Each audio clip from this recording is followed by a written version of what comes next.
दे दिए। भीष्म पितामह इतमतिरुपकल्पिता वितृष्णा भगवत सात्वत पुंगवे विभूम्ने स्वसुखमुपगते क्वचिद् विहर्तुं प्रकृतिमगं किल यस्य गोपबध्व कृतमनुकृतवत्य उन्मदान्धा प्रकृतिमगन किल यस्य गोपबध्व। भीष्म पितामह क्या कहते हैं ठाकुर जी से? भीष्म स्तुति भागवत जी में गाई गई, लेकिन वहां एक प्रसंग आता है कि भीष्म पितामह ठाकुर जी से कहते हैं कि नाथ एक बात मुझे आपसे पूछनी है, मुझे थोड़ा संकोच लग रहा है। ठाकुर जी बोले पूछो। सब लोग इधर देखो। भीष्म पितामह के शरीर में कितने बाण हैं ये कोई गिन नहीं सकता।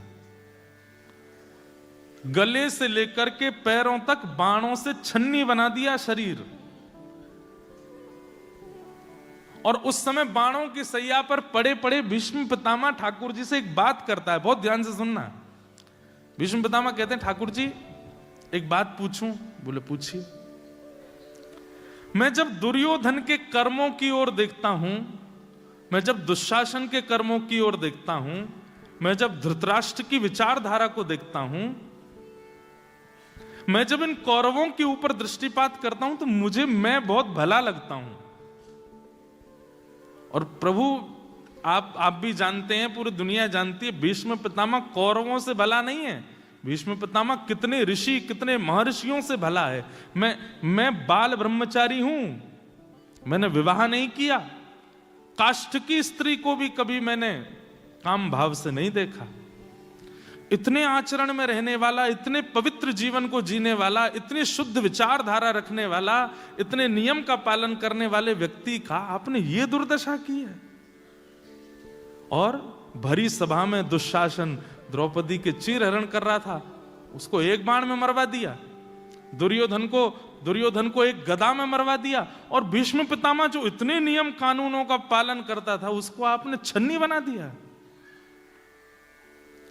प्रभु ये कैसा कर्मफल दिया आपने मुझको? मैं इतना बड़ा पापी तो नहीं था कि मेरे को ऐसी दुर्गति प्राप्त हो।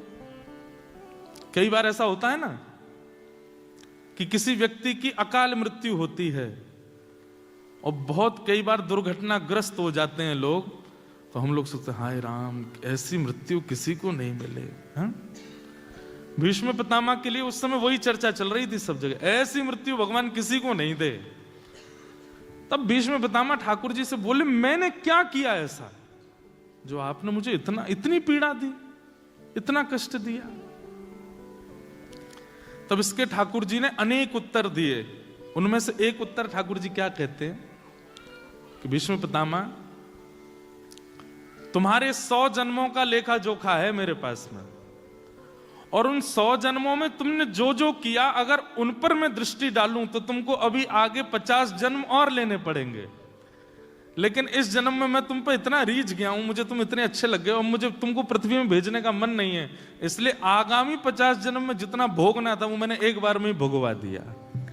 सारे कष्ट समाप्त, अब तुम 0/0 हो गए हो, अब तुम मेरे से दूर नहीं आओगे, पृथ्वी पर तुमको आना नहीं पड़ेगा, इसलिए इतने कष्ट दिए। समझ में आई बात?